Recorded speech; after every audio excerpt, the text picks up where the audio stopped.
এলাকা মাদক মুক্ত করবো ইনশাআল্লাহ। রাতে শুকনা বিক্রি করে, ভিজা বিক্রি করে, সব ধরনের জিনিস বিক্রি হয় এখানে, ট্যাবলেট বিক্রি করে, সব বন্ধ করে দেবো ইনশাআল্লাহ। কি বলেন? তরুণ সমাজ লেবুর শরবত খাবে, কোনো কালা পানি সাদা পানি এগুলো খাবে না। হাবিবুল্লাহ বাহারে মার খেয়ে এসেছি, এবার মার দিব ইনশাআল্লাহ। কারণ বারবার তো খাইতে পারবো না, তাহলে তো মারা যাব। আচ্ছা, উনি ফরেন খায় তো কর্মীদেরকে বাংলা দেয় কেন? কর্মীদেরকে ফরেন দিবে। আর ফরেন না দিলে আমরা বলবো যে এইসব ঢাকা হাটে চলবে না। ইলেকশনের টাইমে আসলে কারো হাতে অস্ত্র দেয়, কারো হাতে মাদক দেয়। মাদক অস্ত্র এগুলা থেকে ঢাকা হাটবাসীকে বলবো আপনারা 12 তারিখে মাদক এবং অস্ত্রের বিরুদ্ধে ভোট দিবেন। এবং যথেষ্ট সন্ত্রাসী কার্যক্রম হয়েছে, আমরা সহ্য করব না।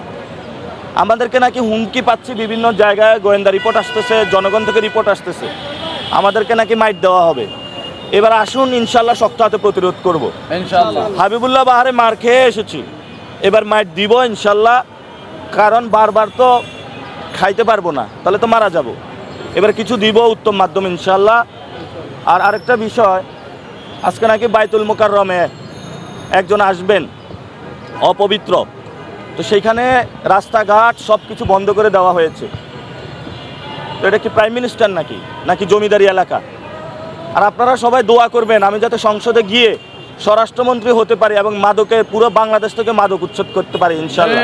আর এইসব যারা সন্ত্রাসী আছে তাদের প্রত্যেকটার হাত পা গুঁড়া করে আইনের মধ্যে নিয়ে জেলে আটকায় রাখতে পারি, এই দোয়াটা আপনারা করবেন ইনশাল্লাহ। উনি তো বিএনপি স্থায়ী কমিটির সদস্য, ভদ্র মানুষ উনি, ওনার কর্মীর হাতে মাদক কেন? যারা এইসব মাদক কর্মীদের হাতে তুলে দেয় আমরা ওদের বুড়িগঙ্গার পানি খাওয়াবো, একটু টেস্ট করে দেখুক কেমন। ছাত্রদল ছাত্রদল যুবদল এগুলার কথা বলে লাভ নাই। এগুলা বাংলাদেশের এগুলার চাপটা শেষ, এগুলা মানুষের কাছে আর যাইতে পারবে না। এরা সন্ত্রাসী কার্যক্রম সব কিছু করে বেড়ায় সব জায়গায়, এদেরকে আল্লাহ রহম করুক। এবং আমরা আশা করব যে ওরা মাদক থেকে দূরে থাকতে। আমি তো খুবই আশ্চর্য হয়েছি ঢাকা ভার্সিটির ক্যাম্পাসে গিয়ে, এটা কি উনি কি দায়িত্ব নিয়েছে যে কেরু কোম্পানিকে প্রফিটেবল করার? আমরা শুনেছি কেরু কোম্পানি নাকি প্রফিটেবল হচ্ছে। কারা এগুলা খাচ্ছে এটা এতদিন খুঁজে পায় নাই, এখন তো আজকে খুঁজে পাইছে। মাদক সম্রাট, মাদক সম্রাটকে 12 তারিখে ভোট দিয়ে প্রতিহত করুন আপনারা। সে একদিকে চাঁদাবাজ সম্রাট, দুর্নীতির সম্রাট এবং দখলদারিত্বের সম্রাট, এখন তার নামের সাথে নতুন যুগে যুক্ত হয়েছে মাদক সম্রাট। এই মাদক সম্রাটকে আমরা দেখে নিব ইনশাআল্লাহ। থেকে বিরত থাকবে। এখন হলো বিরোধী দলীয় Facebook ID hack, Twitter account hack, এগুলোতে তারা জড়িত হচ্ছে। এগুলো ভয় নাই ইনশাআল্লাহ, জনগণের রায়ের মধ্য দিয়ে এগুলো উড়ে যাবে। আমাদেরগুলো খুলে ফেলতেছে। এই জন্যই তো বলি যে ব্যানার লাগাই ব্যানার যাই কই। আমি আর সবাইকে বলতেছি আমার কি ব্যানার লাগানো হচ্ছে না? এখন তো দেখি রাতে সব খুলে ফেলে, এই জন্য খুঁজে পাচ্ছি না।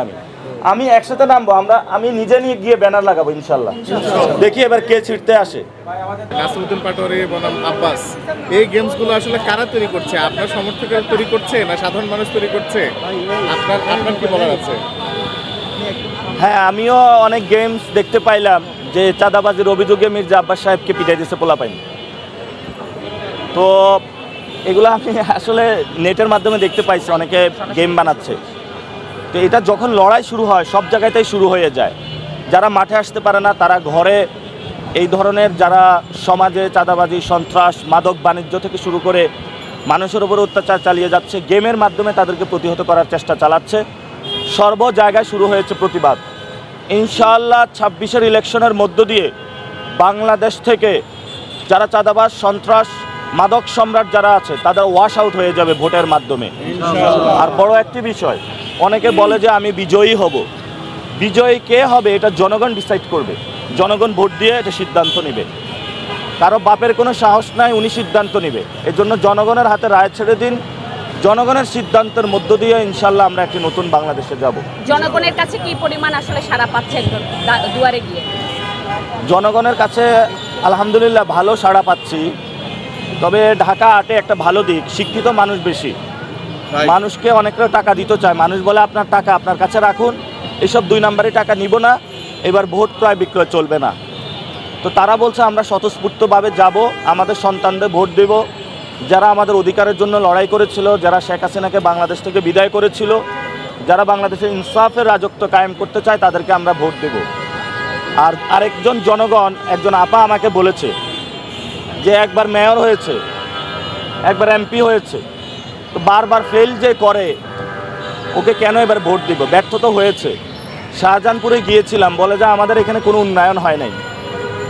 তো এই জন্য সেখানেও আমি বলেছি ইনশাল্লাহ এবার উন্নয়ন হবে, আমাদেরকে একবার সুযোগ দিয়ে দেখেন, আমাদের কোনো সন্ত্রাসী বাহিনী না, ইনশাল্লাহ আমরা পরিবর্তন করে দেব। কিন্তু আজকে পুরো বাংলাদেশের উদ্দেশ্যে আমরা একটা মেসেজ দিতে চাই, যেখানে যারা মাদক বাণিজ্য করে তাদেরকে আপনারা শক্ত হাতে প্রতিরোধ করুন।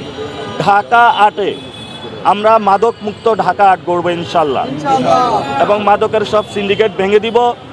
এখানে যারা মাদক সিন্ডিকেট রয়েছে এবং মাদক সম্রাট নামে যিনি রয়েছেন, ওনাকে আমরা আহ্বান জানাবো, কর্মীদের হাতে অস্ত্র মাদক তুলে দিবেন না।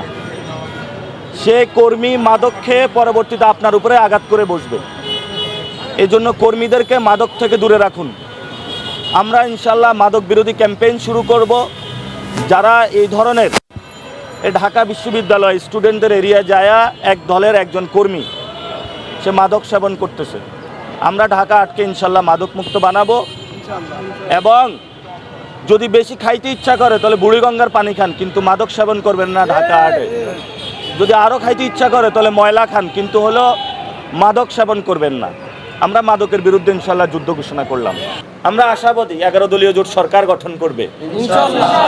কেন আশাবাদী? কারণ আমরা সন্ত্রাসী কার্যক্রম করি না, আমরা চাঁদাবাজি করি না, আমরা দুর্নীতি করি না, আমরা দখলদারিত্ব চালাই না, আমরা মানুষের উপরে, নারীদের উপরে নির্যাতন করি না, আমরা কারো টুইটার অ্যাকাউন্ট হ্যাক করি না, আমরা প্রোপাগান্ডার সাথে নাই। আমরা একটি সুন্দর বাংলাদেশ চাই। আমরা ইনশাল্লাহ এটাও কমিটমেন্ট দিচ্ছি, আমাদের কেউ কেন্দ্র দখলে যাবে না, আমাদের কেউ ইলেকশন ইঞ্জিনিয়ারিংয়ে যাবে না। প্রশাসনের ভাইদেরকে বলবো আপনারা নিউট্রাল থাকবেন। নিউট্রাল থাকার পরে জনগণ যাকে ভোট দিয়ে নির্বাচিত করবে, উনি ইনশাল্লাহ বিজয়ী হয়ে রাষ্ট্র পরিচালনার দায়িত্ব গ্রহণ করবেন।